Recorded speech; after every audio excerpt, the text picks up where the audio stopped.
Hello friends, this tool lets you create text to video with insane quality like this, and we are going to compare it with OpenAI Sora generating exactly this video. So let's see how it fares against OpenAI. On sign up you get 66 credit and it says it will expire within 24 hours. So click on AI text to video and here we'll put the exactly the prompt that OpenAI has used in their video. We'll try with the medium creativity first, and standard mode they only have 5-second generation. It is 16:9 camera movement.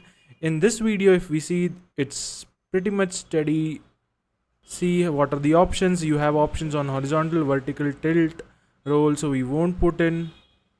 And you have negative prompts also, so we won't put animated, and other things also you can put. And this one uses 10 credits.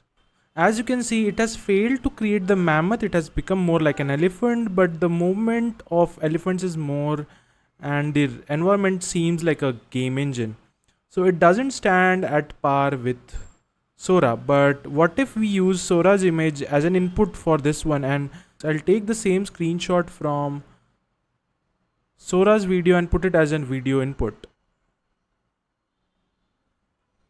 I'll make it more relevant so that it's less creative and more realistic, and I won't add any negative prompts here, and let's see how it works.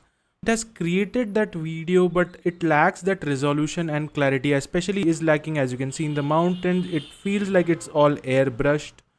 So overall I won't put it at level of Sora, but it is good enough for short video content and if you want to create something for a b-roll.